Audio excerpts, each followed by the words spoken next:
Salve, salve galera, aqui é o Gabriel do Cortes Bilionários e no nosso primeiro mês monetizado conseguimos $5.800. Muito desse resultado é explicado e bem aprofundado no canal Bora Pra Prática, um canal de empreendedorismo na prática, e tudo isso de graça. Quer ter uma renda em dólar? Sem nem aparecer? Clica no primeiro link da descrição. É legal explicar o porquê que o governo imprimiu tanto dinheiro, inclusive os Estados Unidos, né? Agora foi muito por causa da pandemia, né? Teve um monte de coisa, eles queriam ajudar ao, sei lá, pagar as pessoas mais pobres, né? Ajudar, e aí não tinha dinheiro, então eles imprimiram. É super mais fácil, né? Imprimir entre aspas, né? Como é que é essa criação de dinheiro Pois hoje? é, acho que essa é uma parte importante, que é um pouco mais complexa até, porque Porque o dinheiro é digital. o dinheiro é digital, porque os bancos também criam dinheiro, eles criam a chamada moeda bancária. Quando eles fazem um empréstimo, eles estão efetivamente criando uma moeda bancária e que funciona como se moeda fosse, e isso impacta a inflação também. Então, entender toda a mecânica do processo de criação de dinheiro que é a chave. E eu remeto novamente ao Roberto Campos, porque quando ele explicava isso, ele dizia, bom, se a inflação é a expansão monetária, essa é a causa da inflação, qual é a causa da expansão monetária? Porque ele diz que a expansão é a causa causada, qual é a causa causante? Por que estão expandindo a oferta monetária? No passado, no brasileiro, era muito mais fácil identificar. Cara, o governo não tinha nenhum controle, o Banco Central emitia moeda para financiar o governo assim descaradamente, acreditava na conta do governo, na chamada conta movimento, que era uma conta no Banco do Brasil, e que de lá o Tesouro gastava. Então, digamos que entrava no vermelho sem parar e o Banco Central injetava dinheiro para cobrir essa conta. Então, era um descontrole completo. Mas com o Plano Real conseguiram controlar essa emissão monetária no Brasil. E aí hoje, quando a gente olha essa expansão monetária, parte é a responsabilidade do governo, pelo déficit fiscal e tudo isso, mas tem parte também que é o próprio processo de expansão de crédito. Os bancos emprestando, e quando o crédito vai crescendo na economia, isso vai aumentando a massa monetária. Que até, fazendo um parênteses, porque é um ponto importante, a gente fala, bom, estamos aumentando a quantidade de dinheiro em circulação, mas como é que a gente mensura isso, né? Quais são as formas que a gente consegue medir a quantidade de dinheiro?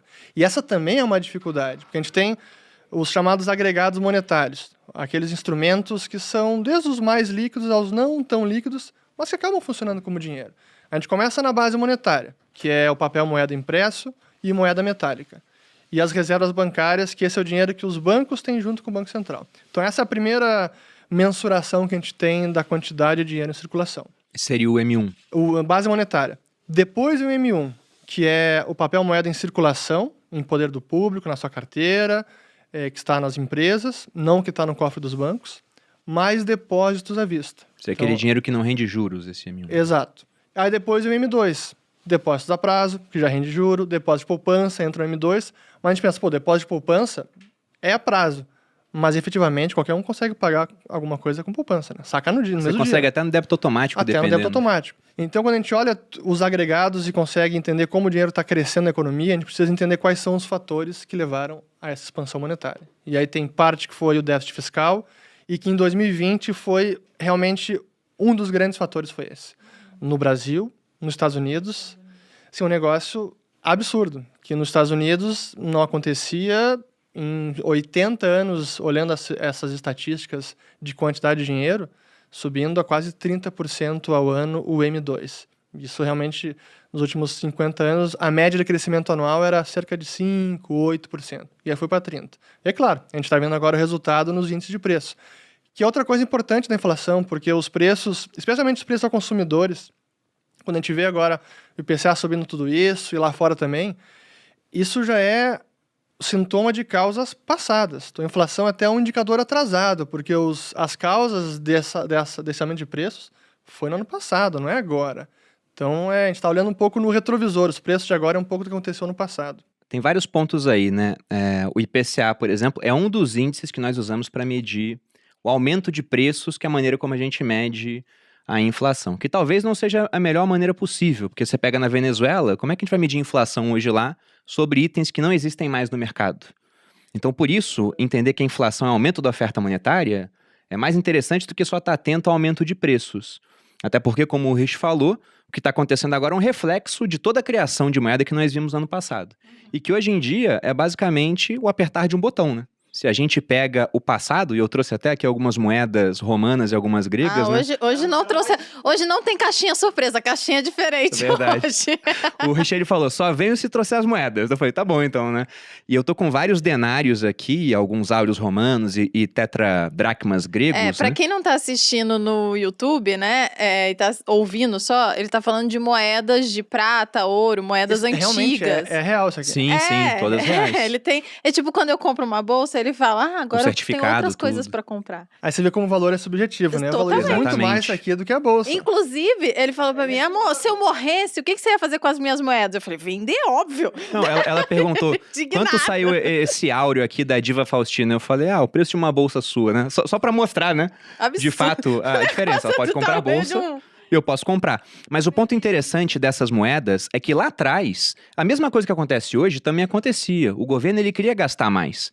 Só que para gastar mais, como é que ele ia fazer se a moeda era feita de prata ou de ouro? Ele precisava encontrar mais prata ou mais ouro. Tanto que essa moeda dourada que eu tenho nas minhas mãos aqui, com a face do Nero, né, que foi um imperador Não se engane, ele não romano. tá tocando na moeda, tá? tem Não pode tocar. Tem não um pode tocar. plásticozinho aqui. Essa moeda aqui do imperador romano Nero, feita de ouro, elas só começaram a ser cunhadas, esses áureos, depois que César conquistou a Gália, lá no final, né, do século I antes de Cristo. E aí ele conseguiu uma fonte de ouro, as minas daquele país, eles começaram a cunhar áureos. Só que com o tempo, quando os imperadores queriam cunhar mais moeda, o que eles faziam? Eles começaram a diminuir o peso das moedas. Então o áureo começou ali com mais ou menos 8,5 gramas de ouro, foi diminuindo. Os denários, moedas de prata, começaram com 4,5 e foram diminuindo. No final começaram a ser adulterados, começaram a colocar cobre, porque naquela época, para criar mais moeda, ou você conseguia mais metal, ou você adulterava a moeda. Hoje em dia, é o apertar de um botão, porque nem precisa mais imprimir. Teve até um episódio interessante na Argentina, eles criaram também muita moeda por conta do coronavírus, para dar para as pessoas, ao mesmo tempo que eles fecharam a economia, foi o maior lockdown do mundo. E como a Argentina ele tem medo do sistema bancário, porque sofreu um confisco há pouco tempo, eles queriam tirar dinheiro do banco. E não tinha papel moeda suficiente para que eles pudessem sacar o tanto de dinheiro que foi criado. Sabe que é muito bacana estudar a história do dinheiro e ver as moedas, porque a gente vai vendo como o governo utilizava de várias artimanhas para conseguir inflacionar a moeda, né?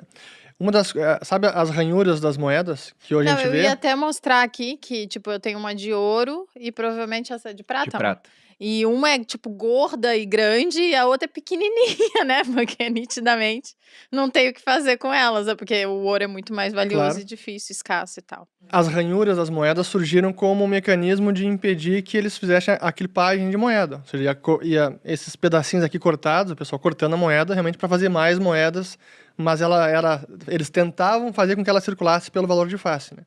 Mas realmente, hoje, o processo de impressão de dinheiro pelo Banco Central, eu quando explico isso para as pessoas, elas acham que eu estou brincando, exagerando, mas é realmente um simples registro contábil. Então, quando, por exemplo, o Banco Central quer, como fez o Banco Central americano, quer comprar agora título de hipoteca ou título de dívida do Tesouro Americano. Ele simplesmente acredita na conta dos bancos ou do banco que ele está comprando, a quantia que ele vai comprar, do nada, quer comprar 1 bilhão, vai lá e escreve 1 bilhão, tudo digital, ou então 100 bilhões ou 1 trilhão, a quantia que for. É simplesmente assim. É um dígito eletrônico, um registro contábil. Então, realmente, nem precisa mais de misturar material, não precisa imprimir mais nada, é tudo eletrônico. Por isso que imprimiram tanto dinheiro no ano passado.